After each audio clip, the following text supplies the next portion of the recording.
SupTho.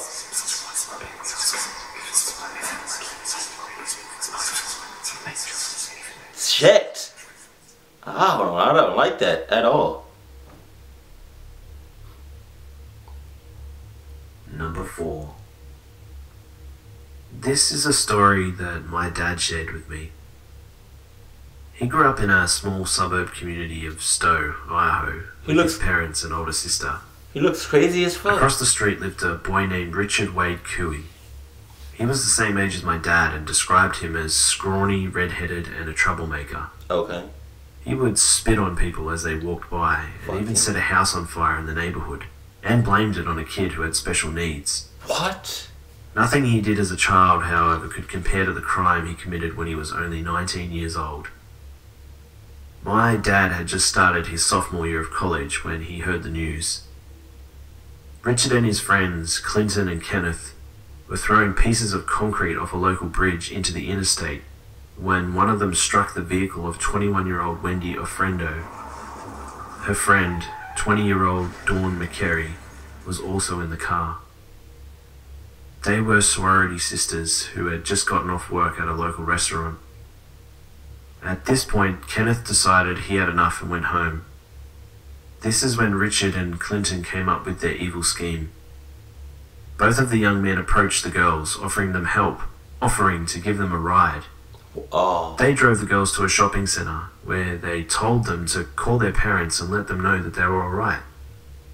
The two then forced the girls back into the car, tied their hands together, and drove them to a field behind the local mall, where they raped, stabbed, and tortured them for 3 grueling hours. Damn.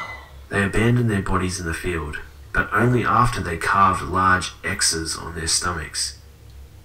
Richard and Clinton then decided they wanted to sell the girls' clothing and jewelry to make some extra cash. When Richard couldn't find a buyer for the items, he burned them in his backyard, which woke my grandparents. My grandfather called the police to report what he thought was yet another neighborhood disturbance from Richard. The police gathered the items for evidence, and after finding Wendy's abandoned car, they arrested Richard and began the investigation. Clinton and Richard were both arrested and charged with murders. They had found a bloody pocket knife used to stab Wendy in the neck in Clinton's pocket when he was arrested, and some of the burned items still had traces of the girl's blood. Since Clinton was only 17, he was spared the death sentence and is currently serving life in prison. Shit. Richard, however, was given the death penalty. On October 14th, 2003, at 10 a.m., he was executed by lethal injection. Wendy's family was present at this execution. Every time I visit my grandparents and look across the street at that house, I can't help but get the chills. Richard, I'm glad we never met, and I'm certainly glad my dad was smart enough to not become your friend growing up. Fuck you, Richard. Number 3. Sorry. This actually happened to me when I was a kid. What? I'm a girl and was 8 years old when this happened. Mm-hmm. I grew up with my mum and my stepfather in an apartment in Chicago at the time. Right. So, my stepfather was a crackhead. He used, I'm pretty certain, every day. He was a pretty good father, considering he was high all the time. I felt way more close to him than I ever was with my mum. We spent tons of time together after his morning walks. His habit got really bad though. What? My mother was the only one who could work since he kept getting fired. My mother recently got new furniture, a whole living room set. 2 couches, lamps, end tables, rugs, and she even got a new TV. She was pretty proud and happy, mainly because she was able to hide enough money from my stepfather to buy everything. A few days after she got everything, my mum and I went to Burger King. We came back to the apartment, and my mother opened the door and her smile dropped. There was absolutely nothing in the living room. She told me to check my things. My bike, all my video games, my TV and clarinet were all gone as well. There were quite a few other things gone around the apartment. You already know who was the culprit. My stepfather. See. Apparently he owed some people for drugs. He said he had no choice. They said to pay up or it'll be everything he loves. As you can see, his habit was very, very bad. But now to the meat of the story. Oh. One day, I woke up to my stepfather calling me. Right. It was pretty early. The sun had just started to peek into my room. I got up and heard him in the kitchen talking to someone frantically. I couldn't hear much since my door was closed, but I do remember making out a little bit. He said, "Man, she's beautiful, and you won't be disappointed." I slipped on my house shoes trying to figure out who he was talking to. Oh, shit. I heard one response, but the voice was very deep, so I couldn't tell what was said. It was strange for anyone to be visiting our apartment, and especially strange since it was so early. I was tired, confused, and a bit annoyed at being woken up. I opened my door, and from it I have a straight line of sight to the kitchen. I see my stepfather nervously fidgeting, pacing, and talking. He saw me and said, "Here she is, man." I stood in my doorway and tried to give him a look like, who in the world is he talking to? He mentioned for me to come in. I walked into the kitchen and I see a tall, older white man with shades on. Looking back, maybe he was in his late 40s. He was balding, had a short beard, and he was dressed very nicely. My father said, "Here she is, what do you think?" What? My parents tend to show me off to people for some reason, so this wasn't odd to me. The man looked at me, and then looked back at my stepfather. My stepfather had the most nervous smile on his face I have ever seen. I don't know where this is going. I don't know. Like, I can take a guess. Like, maybe, you know, he's trying to sell her, or a new stepdad. I don't know. But if I was in her situation, I would have been like, "What the fuck are you looking at? Yeah, I'm beautiful. But what you looking at, huh? You not touching me, partner. What's up? What's up? Well, I'm 8 years old. What the fuck you gonna do? Back the fuck up. That's all you gotta say. What? Get off me. Don't touch me. Don't touch me." I would have picked up something. I would have picked up something from that guy. But let's see. Let's. My father told me to give a twirl. Fuck. I was not twirling in front of this strange guy. Right. Definitely not this early. Right. So he forcefully turned me. Oh. He held my nightgown taut so it was fitted against my body and said, "Not bad, right?" That's disgusting. I pushed his hand off of me. This was clearly very, very strange now. I did not understand what the hell was going on, but I knew something was wrong.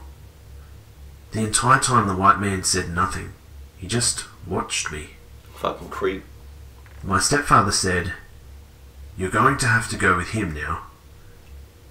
Fuck you I mean? frowned and asked why, but before I could really start, the white man spoke.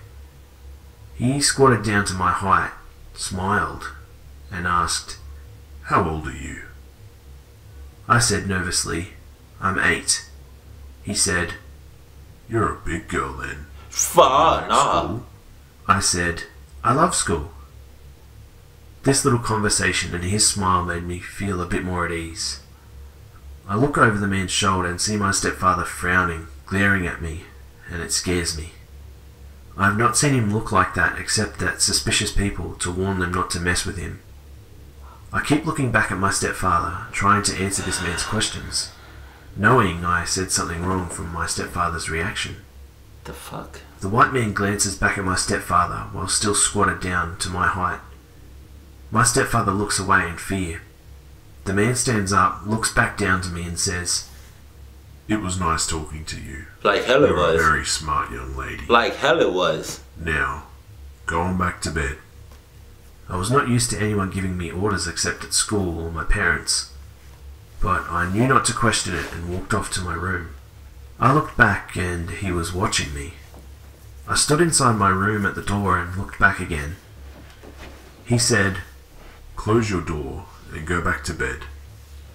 I looked at him and he smiled back and motioned for me to go on. I closed the door and sat in my bed. I hear the man say something to my father in an angry voice. I hear my stepfather begging very loudly, "Please, please, just take her." The kitchen was a door leading to the outside staircase. My window was pretty close to it. I hear the kitchen door open, so I slid my window open a crack. I hear my stepfather repeatedly begging, "Please." The man yells, "She's a fucking kid." Okay, so...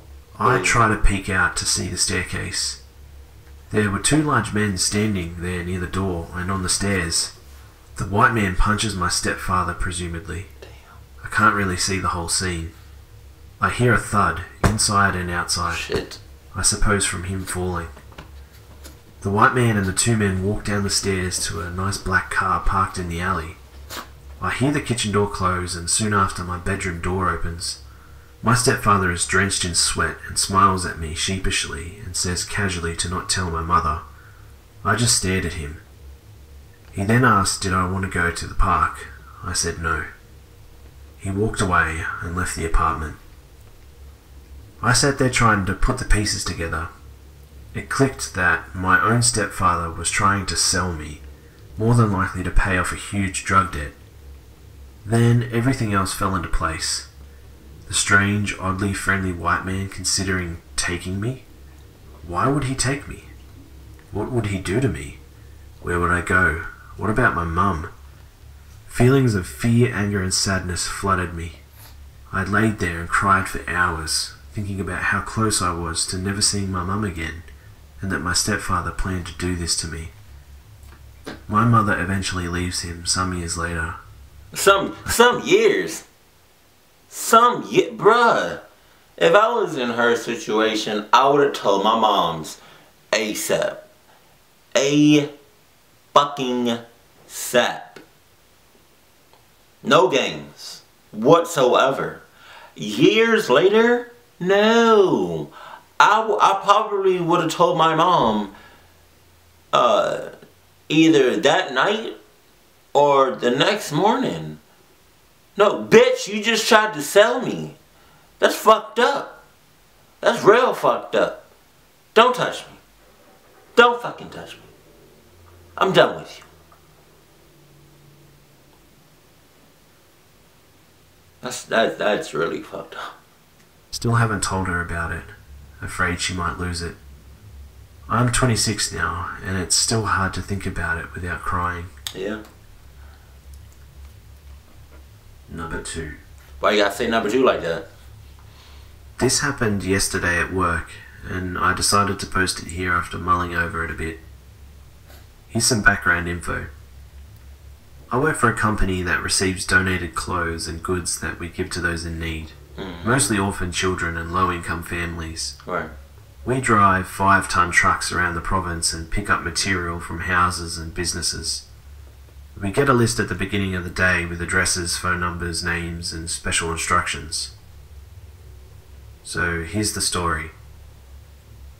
Yesterday I was on a run in our city and had a stop in what is nicknamed the Reserve, which is essentially a 20-block radius of low-income families and is the population centre for our First Nation locals, hence the name. This area has an extremely high crime rate and is really not a good place to be if you're white. The house on my list was just on the southern edge of the reserve, located across the street from a set of train tracks and a field. Right. What was odd was that the list only had an address and special instructions, no name or number. This is the first time I had seen something like that in 6 years I've been doing this. The special instructions simply stated, "Empty house. Come inside." When I arrived at the house, I was nervous as the house looked abandoned. I feel like you fucking The front door was missing, there were several broken windows, and the yard looked as though it hadn't been groomed for decades. You're fucking up. A jungle of tall trees, weeds and trees obscuring a dilapidated building. Needless to say, I was on edge. In my experience, these kinds of houses were usually owned by drug users. so I assumed that whoever lived there was a drug user. I made a quick call to the office to make sure I had the right address, and it was confirmed. Shit. I parked the truck and made my way to the empty hole that was the front door.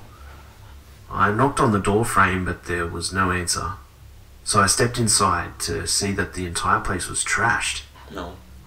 The place was completely bare, but it was filled with graffiti and holes in the walls. All of the light fixtures were broken, and there were puddles of water from rain the day before. I called out into the dark house and received no answer. So I walked into the next room and I found a piece of paper on the floor. Damn. The paper was standard printing paper with a message printed onto it. The message simply stated, "I'm in the basement." I found the doorway to what I assumed was the basement, but it was pitch black down there and a lot of the steps were broken. No. At this point my brain was screaming to get out. But I decided to do my job and call out to whoever was down there. I announced my presence and who I worked for and asked if anyone was down there. You see, like, I understand that some people have a job to do.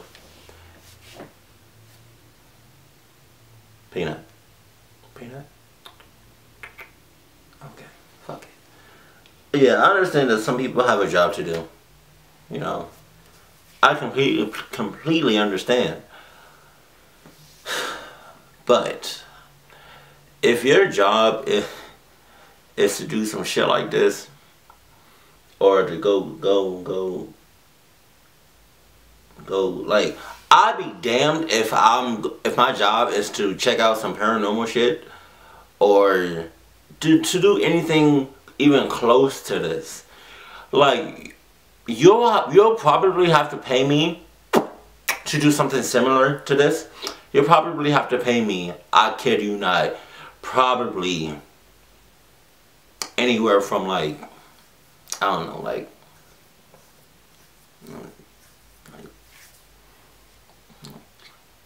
$25 to $25 million. Like, in between there, we're good. We are good. But under $25, nah. I can go for no, not even not even $24.99. $25 or $25 million. That's.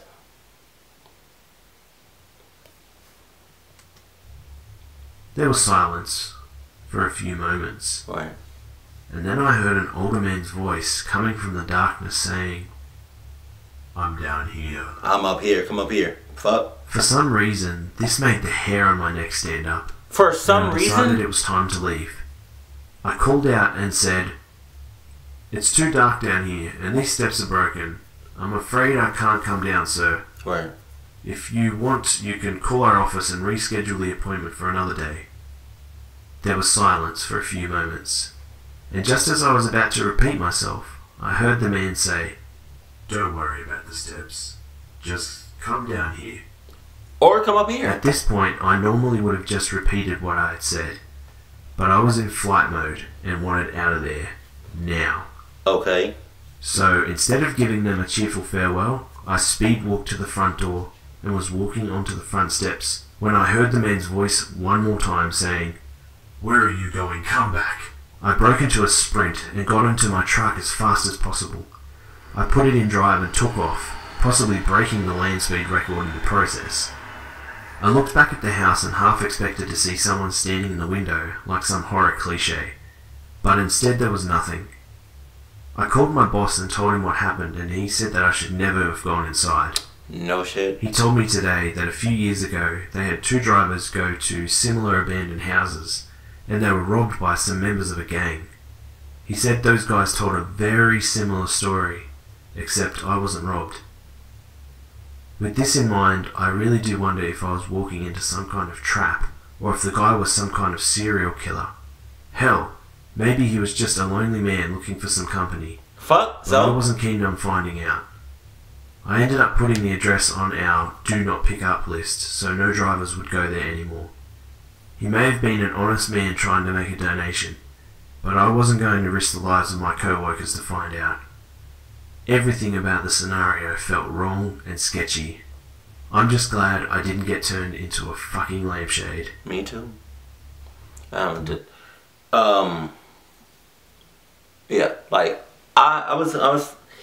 If you're lonely, that it's okay. It's okay. You will have friends sooner or later. You will have family sooner or later, and you will have a significant other sooner or later. Right, and I'm all about making friends. So if you're lonely, it's okay. I possibly could be your friend. But, I just want to point the but out, right? If you're lonely and creepy, or if you're lonely and I'm talking to you, right? And I'm picking up some weird ass vibes, I'm not even gonna give that shit a second chance. No, hell no, nope. Maybe there's a reason why you're lonely. You ever thought about that?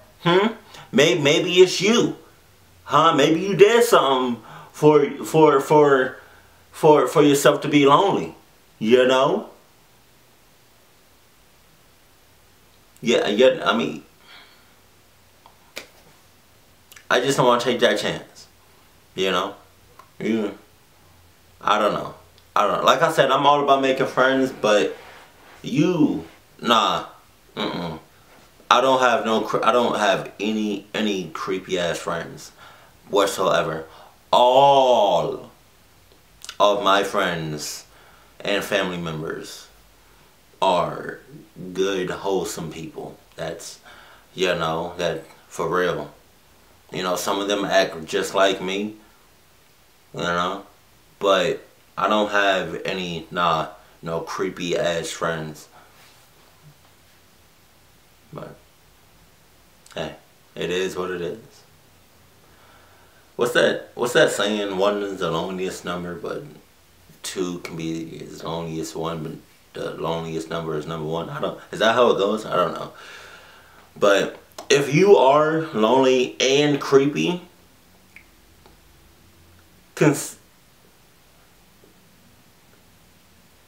don't expect too many friends. If not, no friend. Just expect to be lonely for the rest of your life. If you are creepy, if you are lonely and creepy. Now, if you're lonely and you're not creepy, you're just lonely just cause.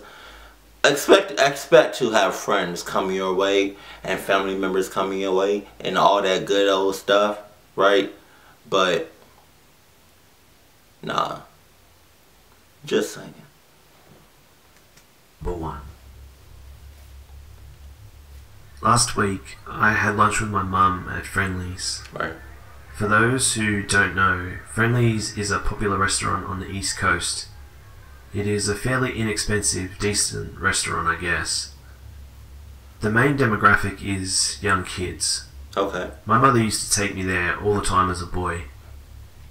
As we were eating our meal, I observed a dishevelled looking man enter the restaurant. I thought he was homeless. He had thick glasses, a dirty beard, suspicious eyes, and really baggy clothing. His bald head was bleached with dirt. His presence made me a bit uncomfortable. Okay. I watched the hostess ask him if he needed a table for one, but he walked past her and sat by himself. A waitress swiftly brought out a Coke for him. My mother and I continued to chat and eat, but I kept my eye on him. Something about him made me very nervous. Keep your eye on him. He on never caught on to me, staring because his eyes never wandered from the little boy in the booth in front of his. The waitress did not come back to serve him any food. He kept slowly sipping the Coke he ordered. The little boy and his family left, and the man got up. He paced around the restaurant a bit and found a new table to sit at. I thought it was odd that he would change seats. Soon, he got up and changed seats again. I began to catch on to what he was doing. He was changing his seat to sit near different little kids. Fucking... The kids were with their parents, so there was not much he could do. Alright. However, he seemed to enjoy staring and making faces. Yeah. I mentioned what was going on to my mum and she called our waiter over. He told us that the man came in frequently and that he always ordered a Coke and changed his seat. We mentioned that he was following kids, but the waiter disagreed and told us that he is just a mentally handicapped person. We insisted that the restaurant would lose business unless they did something about this pervert. He admitted that they did get several complaints but could not ask him to leave or call the police because he technically hadn't done anything wrong and he was a paying customer like the rest of us. As the waiter walked back to the kitchen, he reassured us that the staff usually keep their eye on him anyway. My mum and I shrugged it off and finished our meal. Don't shrug nothing off. The man had disappeared into the back of the restaurant and I could not see him anymore. As we waited for the check, a young boy with a balloon passed our table and went to the restroom. Here we go. His mother and sister were still eating at the table. I had a bad feeling pretty instantly. Sure enough, the man came to the front of the restaurant and waited by the bathroom door. I watched the man intently. Nobody else came in or out, so he went in. I got a sinking feeling in my stomach immediately. Perhaps I was overthinking things because of my skeptical nature. No, you not. I saw the staff goofing off behind the ice cream counter, and I did not make a fuss or call for help because I didn't want to make a scene if nothing was actually going on. However, I decided I needed to go into the bathroom myself, just to be sure. Right. As I got closer to the bathroom door, I heard the boy saying something in a high-pitched tone. I pushed the door open and entered the bathroom. I saw the man's legs inside a stall from underneath, but I did not see the boy. I walked toward the stall swiftly and saw the door begin to close. I leapt toward it and placed my palm against it. I was met with resilience. When I finally got on my weight against the door, I was able to push it open enough to see the man standing in the stall with his pants down. His hand was covering the boy's mouth, who was sitting on the toilet. I immediately began shouting and the man started to grunt. I could tell there was something seriously wrong with him. I forced the door open even more. Several staff members rushed into the bathroom and grabbed the man. They dragged him out and tossed him to the ground. One of the staff members even kicked him in the face. At this point, the boy began to cry hysterically. I left the bathroom to see where his mother was. Everyone in the restaurant was standing and looking toward the bathroom. The chatter had stopped. The mother was rushing over with tears swelling in her eyes. The man was held down until police arrived and arrested him. The mother thanked me as she held her son's hand. I felt really sorry for him. He was looking at the floor and hiding behind her legs.